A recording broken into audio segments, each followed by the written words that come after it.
La pasada elección de este 16 de noviembre fue un balde de agua fría para la izquierda chilena. La votación de los tres candidatos de derecha sumados alcanzó, escuche bien, un 50.34% de los votos, mientras que su desempeño en las parlamentarias les permitiría alcanzar el quórum de 4/7 para hacer distintas modificaciones constitucionales. Muchas dudas inundan hoy la mente de millones de chilenos, quienes temen por la restricción de sus libertades, recorte a programas sociales o la destrucción de su medio ambiente. También existen quienes claman por lo contrario, sacrificar libertades en pos de seguridad, la reducción del Estado o destruir el ecosistema para ver la economía para ver la economía del hogar un poco más aliviada. Y bueno, para proyectar la futura contingencia política de nuestro país, nos acompaña la politóloga Javiera Arce Rifo, licenciada en Ciencias Políticas y Gubernamentales por la Casa, por la Universidad de Chile, y también magíster en Ciencia Política, mención en instituciones y procesos políticos de la Pontificia Universidad Católica de Chile. También es integrante de la red de politólogas. Hola Javiera, ¿cómo estás? ¿Nos escuchas? Sí, les escucho. Encantados de tenerte hoy en nuestro programa, Javiera. Y bueno, partir más que nada con la duda que todos tenemos, la interrogante que nos quita horas de sueño hasta ese 14 de diciembre. Bueno, Javiera, tú ya has sido tajante en otros programas de actualidad nacional, pero bueno, queríamos consultarte si Janet Jara lograra dominar en los debates o repetir como mantra lo que es seguridad, migración y economía, o también lograr conseguir el voto Parisi, que se llama, que le hubiese dado la victoria a Gabriel Boric allá hace unos años. ¿Existe algún escenario posible de continuidad oficialista en esta segunda vuelta? Y yo quiero tener buenas noticias en esto. Me gustaría decirles que sí, pero no. La verdad es que no es una cosa que a mí se me ocurra, sino que es una cosa como de matemática propiamente tal. Mm. Entonces, y por otro lado, la persona que tenemos al frente ha logrado concitar tremendamente los apoyos de un sector importante, no solo de la derecha, sino que de la centro derecha. Y a mí y yo creo que la mayor interrogante que tenemos es los votos de Parisi. Ahora, disculpen, pero nadie es dueño de los votos. O sea, no es como que yo les diga, mire, yo tengo 100 votos, se los voy a pasar. No se puede hacer eso.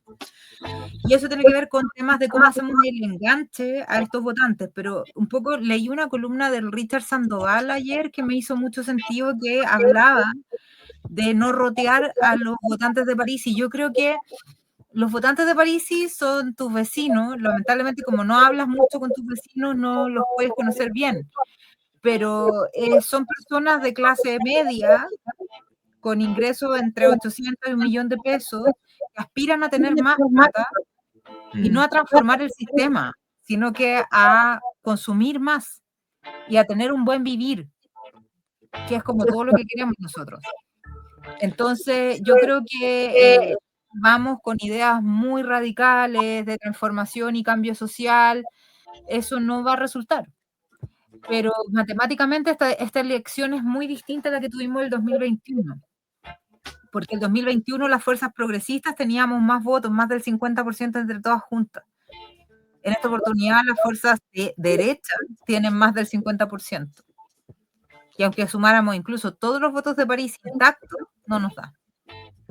Entonces, y además hay que ver la configuración. Por ahí tu compañera decía que tenían para hacer la reforma constitucional. Yo no lo daría tan por hecho, porque en realidad el partido de la gente hay que ver cómo va a actuar y si va a ser el partido bisagra, nosotros llamamos en ciencia política como el partido pivote, que va a tener capacidad de coalición o de chantaje, y ahí va a depender mucho de quién gane y si les ofrecen, por ejemplo, cargos en el gobierno, si les ofrecen importantes espacios dentro de la Cámara de Diputados, como componer la mesa de la Cámara de Diputados, presidir ciertas comisiones también dentro del Congreso. Todo eso tenemos que ir viendo cómo va a ser el proceso de negociación también. Porque es la segunda vez, de hecho, en Chile, que tenemos la posibilidad de cambiar coaliciones entre primera y segunda vuelta y cambiar y construir o reconstruir una coalición mucho más amplia al momento de gobernar. Este tipo de gobierno ya existe en el mundo. Los brasileños tienen un tipo de gobierno que es de estas características. El tema es que nosotros ya hace 2 elecciones que no tenemos las mismas coaliciones porque nuestras coaliciones con las que se compite en la elección antes tenían la capacidad de generar estas mayorías. Ahora ya no la tienen. Por lo tanto, tienen que estar sumándose o sumando nuevos actores a estas mayorías. Por eso es importante ver cuáles son los intereses del partido de la gente. Ahora, ojo, son personas extremadamente individualistas, o sea, no hay ni una posibilidad de proyecto colectivo ahí, y que no son extremas ni de izquierda ni de derecha, entonces sí podrían situarse dentro de las opciones y preferencias de centro. Ahora, perdón, pero esto tampoco es que Janet Jara vaya a cantar el manifiesto comunista, ni que vayamos a transformarnos en Cuba o Venezuela, o que esto sea una dictadura gay, por ningún motivo. Esta izquierda que tenemos ahora es una izquierda bastante más democrática que estas nuevas derechas. Y ese es el debate que hay que tener. Ahí es donde hay que poner el asunto, el ojo. Claro, Javiera, y bueno, teniendo en consideración este panorama un poco aciago que muchos consideramos en este eventual gobierno de José Antonio Kast, ¿por dónde consideras tú que llegarían los primeros embates para las demandas sociales, por ejemplo, o programas, consideras tú?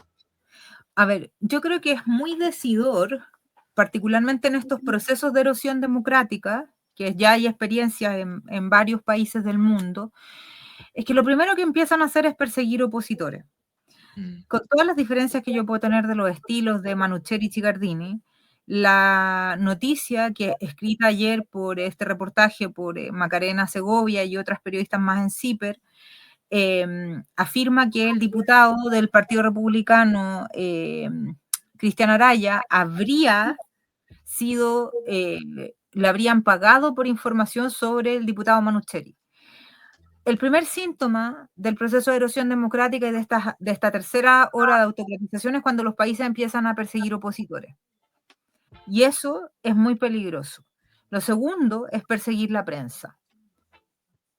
Tratar de intervenir en las fuentes de información que tienen las personas. Ya lo tercero comienza a ser una exacerbación de los poderes ejecutivos. Y es ahí donde hay que poner mucha atención, porque con lo erosionado que está la credibilidad del poder judicial, es altamente probable que se abra una ventana de discusión para comenzar a hablar sobre el cambio de la forma en cómo se eligen los jueces, en cómo se eligen los componentes de la Corte Suprema. Entonces, a eso también hay que mirar con detalle. Y por otro lado, por supuesto, a mí no me cabe duda que incluso lo poco que se ha podido avanzar en este gobierno lo van a querer reversar, y los pocos avances que hemos tenido durante estos años, estas décadas, aun cuando les parezcan pocos, que los 30 años que se hicieron hartas cosas, es altamente probable que eso también cambie. Y una de las cosas que yo creo que va a peligrar principalmente es la gratuidad en la educación, la PGU, la pensión garantizada universal. Yo creo que van a partir por ahí, y recortes muy profundos a materias educativas en general, recortes a la salud, y por supuesto esto va a ser todo un cambio también porque son muy conservadores y ortodoxos en materia económica. Entonces es muy complejo. Recordemos que Kast no ha hablado sobre principalmente cómo, de dónde va a sacar esos 6.000 millones que va a recortar. Claro. Muchas gracias, Javiera, por estas respuestas, y de manera muy breve no podemos dejar de preguntarte cuál es la autocrítica que tiene que hacer la izquierda. Se ha perdido el norte, se ha perdido el sur del país. ¿Cómo rearticular estos movimientos sociales, incluso los jóvenes también que hoy están tan desinteresados de la política? Yo creo que la izquierda le está hablando a un pueblo que no existe. Este pueblo, de hecho, que le carga, que lo encuentra chulo, que lo encuentra chabacano, que es este pueblo que vota por Parisi, está muy bien relatado en una novela que se llama Volviendo a Hans, que la recomendó Carolina Toá en algún momento, que es de Didier Ribon, que es un filósofo francés, que él hace como un trabajo biográfico, autobiográfico, sobre cómo él se reconecta con su familia y toda su familia, que había sido comunista, ahora votaba por el Frente Nacional, que es votar básicamente por Kast, por ejemplo. Entonces, y es una reacción también de que la izquierda ha tratado de forma muy liviana los temas de la delincuencia, los temas de la redistribución económica, como el consumo, por ejemplo, se ha subestimado, se ha tratado mucho esta tendencia como a tratar de fachos pobres, a los ciudadanos normales, que en realidad les da lo mismo pagar, pero quieren buenos servicios públicos, quieren buena educación, que la educación de ellos represente, por ejemplo, movilidad social. Hoy en día la educación no representa movilidad social. Gano más plata, por ejemplo, trabajando por un narco.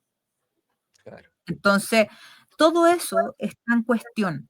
Y eso es lo que tiene que entender la izquierda, y la izquierda además está totalmente burguesa, estamos totalmente desconectados de y esto como que hablaban mucho de los territorios y todo, pero ¿qué se hace en los territorios? ¿Qué hacemos con la gente? ¿Cómo se les habla? ¿Cómo estos partidos empiezan a generar raíces sociales de nuevo y significancia? El Partido Socialista, por ejemplo, no significa nada para nadie. Ha perdido presencia.